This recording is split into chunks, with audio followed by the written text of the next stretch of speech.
What's up, guys? Welcome back to Newswave. Have a bunch of stuff to go over today, including the new system firmware update for the Nintendo Switch, jumping from 4.1 all the way up to 5.0. Now, was there a lot there? Not as much. It was kind of underwhelming, but we're still going to go over it as there are still some things in there that people should know about, and a few little upgrades here and there we'll take a look at. We also need to get into this Final Fantasy VII Remake job listing that seems to have some people a little confused, but also worried, as maybe this Final Fantasy VII Remake is a little further off than we thought. So today, guys, let's get started. So we heard about this version 5.0 when they pretty much added it in to the iOS update for, in this case, iPhones. They had mentioned a 5.0 update coming at some point, as they tell you to update your system to 5.0 to use all of the parental features on that parental app for iOS devices. Well, in this case, last night, they did release this update. Here is the breakdown here. We're going to go over everything. Starting from the top, these are improvements included in 5.0.0. Facebook and Twitter friends that also use Nintendo Switch can now be added through friend suggestions. That's actually a pretty cool idea, as that means that anyone that is, I guess in this case, friends with you on Facebook and also have their Switch linked to that account, you can pretty much just go through friend suggestions and, in this case, become friends. That's kind of a neat idea there. Using the Nintendo Switch Parental Controls app adds specific software titles to your whitelist to exclude them from the console's Parental Controls restricted software setting. Captured videos in the album will be restricted by the Parental Controls. To keep the Parental Controls pin private, the default method for pin entry has been changed to entering using the control stick. Select from 24 new ARMS and the Kirby series icons for your user, so there are new icons for your user to pick from. Digital software purchases made for a PC or smart device will start downloading sooner than previously, even with the Nintendo Switch console in sleep mode. Receive notification when pre-purchased software is ready to play. Filter news to view only unread news or news from specific channels. And then Nintendo Switch Pro Controller grips will now display in the controller's menu. If you're curious what that means exactly, here is a screenshot after the update of my Pro Controller now, where you can clearly see for the Xenoblade Pro Controller where those little grips are now the correct color to match what it actually looks like. So you can kind of see there wasn't anything massive here, right? They made it so Pro Controller show up in the control menu. Great. They gave you some more icons from ARMS and Kirby. Okay, that's cool. The friend suggestion thing from Twitter and Facebook is neat as well, but there is still a lot missing for this system when it comes to things like your saves, which is still terrifying to a lot of people, especially if you run up hours in things like Zelda and, in this case, Xenoblade. Well, it's still stuck on your system memory. I'm not even talking about cloud saves. I'm talking about backing it up to your micro SD card that is always in your system anyway. That way, if something happens, it breaks or just bricks or something, you can at least have a backup of that save. That is the scariest thing for a lot of people right now. They did also add a bug fix here that was not displayed on this comments, but later on they pretty much give a full, very detailed breakdown. It does include that little glitch that we had where it did not show playtime correctly. That is also fixed with firmware 5.0.0. So you can kind of see why it was underwhelming for a lot of people. I think there were also some crazy expectations for this update, considering Nintendo didn't tell us anything about it. This is almost like how they'll drop stability updates.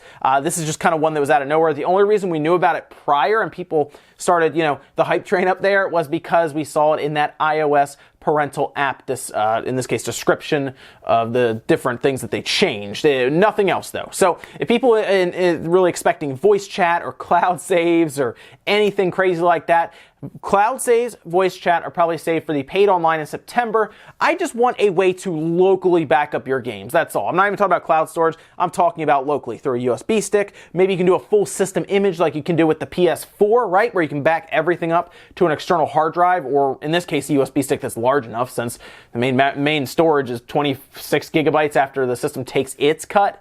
So you could probably save everything to a 16 gigabyte SD card, or in this case 16 gigabyte USB stick, because they wouldn't have to back up the full 26 gigabytes anyway. Just the stuff to then re-image onto another Switch. Those are the things I'd like to see in this case that don't even really need the online. But we'll look forward to the next update, see if there's anything really big coming out. But as far as we know right now, the only time you should get really excited for a big update coming soon is that online service launching in September. Next up, let's talk about State of Decay 2. It is launching May 22nd. It will also go on the Xbox Game Pass. Otherwise, you can buy it for $30. So it's actually pretty cheap compared to bigger AAA titles being $60. This is half price. Good for the consumer, obviously, if you want a zombie game kind of like State of Decay 1 was, but just, I guess in this case, a sequel with more features in State of Decay 2. Now, the big thing we talk about constantly in these games nowadays, especially ones that are established under a live service type umbrella, something we might have seen or at least expected from State of Decay 2 as it is part of Game Pass, which means they want to keep it up to date going forward,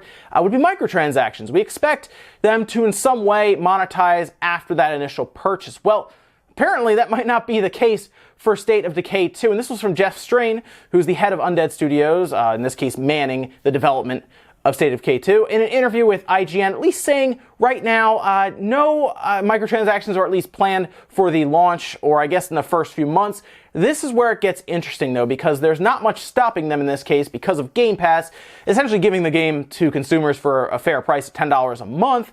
Well, nothing's stopping them from adding them in. And I even brought this up before several times about loot boxes being added to games down the road. While this doesn't sound like it would be a loot box situation, it sounds like it would be a straight up microtransaction situation. They can just add these things to the game later and avoid the initial backlash from gamers, right? Once they have their core audience, they just then kind of quietly update them. That's what honestly most of these companies should be doing if they want to get around that initial hurdle, which is some people just don't buy because microtransactions, loot boxes, all these things are available at purchase. So right now, as far as we know, microtransactions are not available at purchase. But who knows what happens, months down the line when they realize that maybe it's not selling like crazy, maybe it's mostly just Game Pass people downloading it. What's stopping them from just kind of slipping an update through that says, oh, now you can buy, this currency that gives you all these cool perks. Maybe it's cosmetic, but I mean, why would they? They can get away with it because it's on Game Pass, and technically a lot of people probably aren't going to be buying it.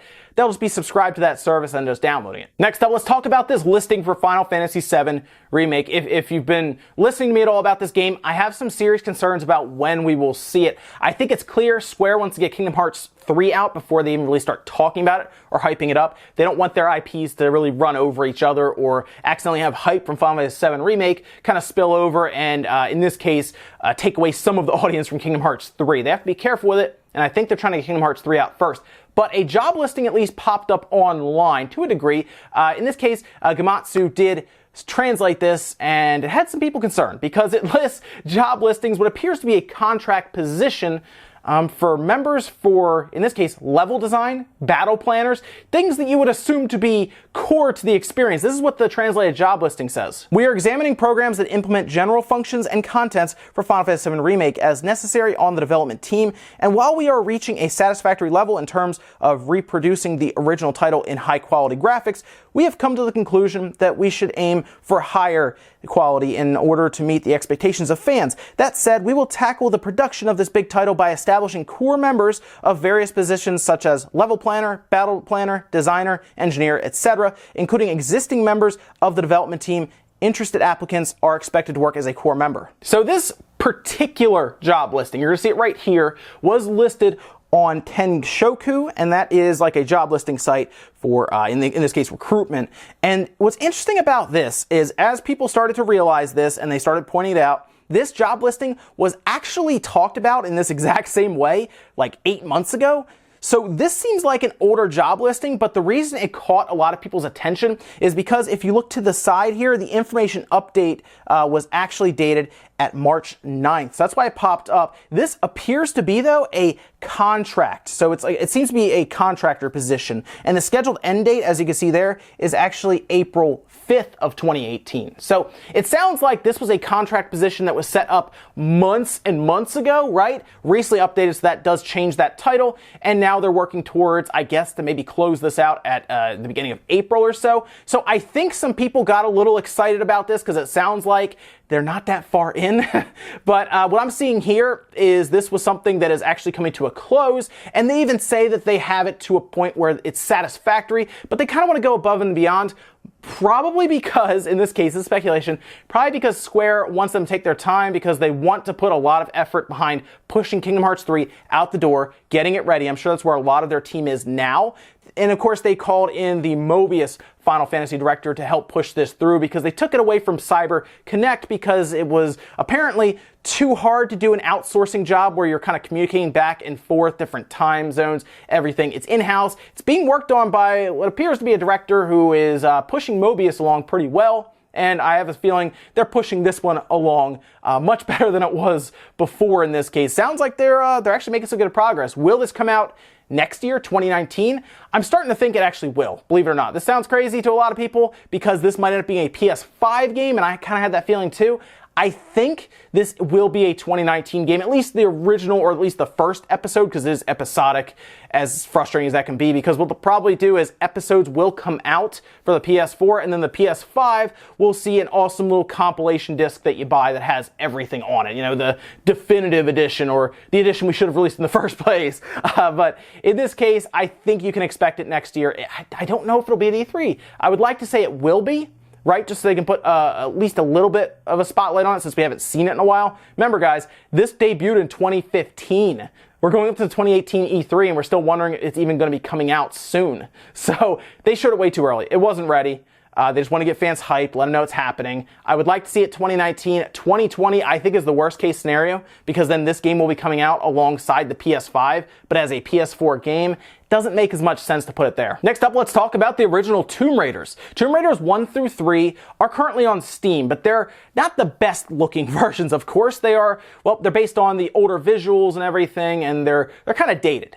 Well, what's cool about this is 1 and 2 were actually ported and kind of remastered to a degree for cell phones. And this was done, in this case, by Realtek VR. And on Twitter, they decided to go out and tell people, hey, we're actually remastering 1 through 3 on Steam. You have to have the original DOS version, so you have to have at least purchased those versions.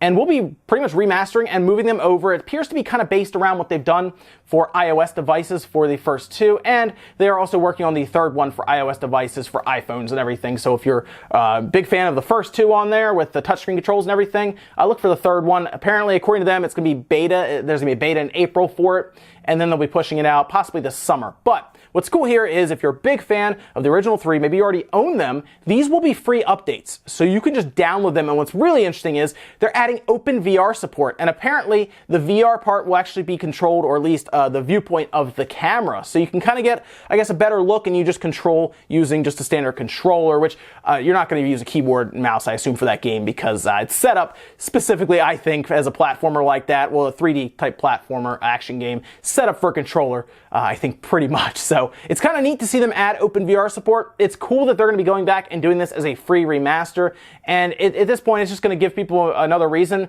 to go back through it. Or if you haven't played it, a good reason to go back and play them because they're cheap and they were great games from back in the day. And in our last bit of news, I'm going to talk to you guys about a game that got really debuted and unveiled yesterday, and it looks awesome. This is going to be a game to keep an eye on. It is technically an indie game because it is from the independent developers, publishers, Team 17. Now, you may know them from The Escapists, for example, or Worms that have been moved over to the Switch and other systems as well. This game looks awesome. You're going to see a trailer for it here. It's called Planet Alpha.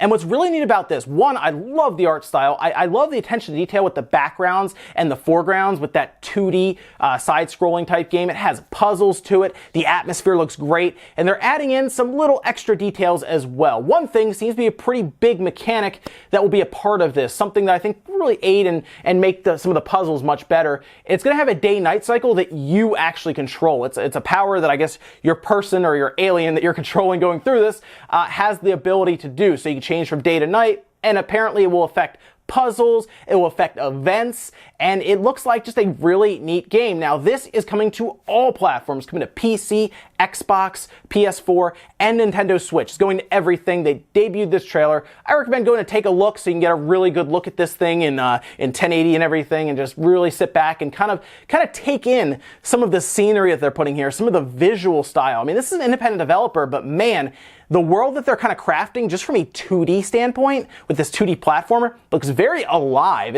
It's hard to get that from a 2D platformer like this, where it feels like really everything that you're running through is actually its own thing and it's alive. It's kind of hard to describe there, but check it out. I really like the colors that they're using and just how much it pops off the screen. This isn't coming out, from what we can tell, until later this year. We're looking at, I think right now, from what they've said in interviews, a Q3 release, so probably late summer or fall.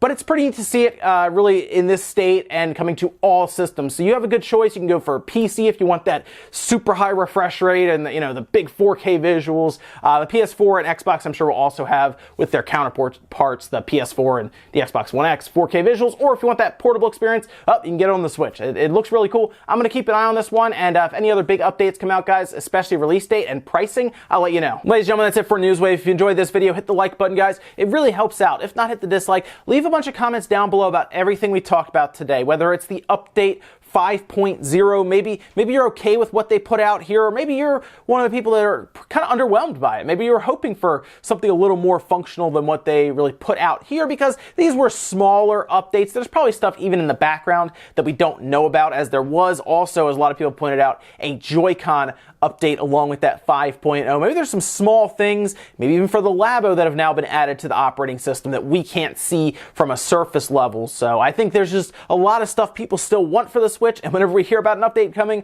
we kind of get excited and think, wow, they're going to add all this cool stuff, when it's not at all like that at all. But let me know also what you think about FF7 Remake, and if it is coming out in 2019, or is this going to get pushed so far out that it might become a PS5 game? I'm very curious what you guys think about that. Also, let me know what you think about Planet Alpha. Guys, thank you so much for watching, and I'll see you next time.